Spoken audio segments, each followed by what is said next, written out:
दोस्तों, ये 1917 की बात है। इराक के पहाड़ों में बरतानवी जनरल स्टैनली मॉवदे का एक चरवाहे से सामना हुआ।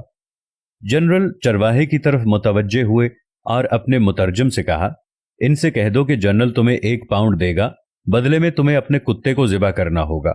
कुत्ता चरवाहे के लिए बहुत अहम होता है। ये उसकी बकरियां चराता है, दूर गए रेवड़ को वापस लाता है, दरिंदों के हमलों से रेवड़ की हिफाजत करता है। लेकिन पाउंड की मालियत तो आधा रेवड़ से भी ज्यादा बनती है। चरवाहे ने यह सोचा, उसके चेहरे पर मुस्कुराहट फैल गई। वो कुत्ता पकड़ लाया और जनरल के कदमों में ज़िबा कर दिया। जनरल ने चरवाहे से कहा, अगर तुम इसकी खाल भी उतार दो तो मैं तुम्हें 1 और पाउंड देने को तैयार हूं। चरवाहे ने खुशी खुशी कुत्ते की खाल भी उतार दी। जनरल ने कहा, मैं मजीद 1 और पाउंड देने के लिए तैयार हूं, अगर तुम इसकी बोटियां भी बना दो। चरवाहे ने फारी तौर पर यह ऑफर भी कबूल कर ली। जनरल चरवाहे को 3 पाउंड देकर चलता बना। जनरल चंद कदम आगे गया था कि उसे पीछे से चरवाहे की आवाज सुनाई दी। वो पीछे पीछे आ रहा था और कह रहा था, जनरल, अगर मैं कुत्ते का गोश्त खा लूं, आप मुझे 1 और पाउंड देंगे?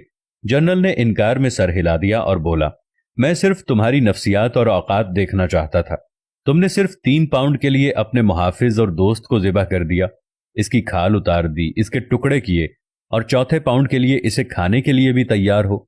और यही चीज मुझे नहीं चाहिए।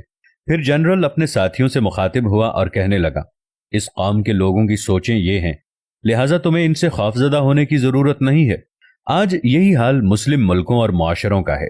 अपनी छोटी सी मसलहत और जरूरत के लिए अपनी सबसे कीमती और अहम चीज का सौदा कर देते हैं। और ये वो हथियार है जिसे हर इस्तेमार, हर काबिज, हर शातिर दुश्मन हमारे खिलाफ इस्तेमाल करता रहा है। इसी के जरिए इसने हुकूमत की है और इसी के जरिए मुल्कों को लूटा है। आज हमारे दरमियान, हमारे मुल्कों में कितने ही ऐसे चरवाहे हैं जो न सिर्फ कुत्ते का गोश्त खाने के लिए तैयार हैं, बल्कि अपने हमवतन भाइयों का गोश्त खा रहे हैं और चंद टकों के एवज अपना वतन बेच रहे हैं। ये वाकया डॉक्टर अली अलवरदी की अरबी किताब लम्हातुल इज्तिमाइया मिन तारीख इराक से लिया गया है, लेकिन मौजूदा हालात पर बिल्कुल फिट बैठता है।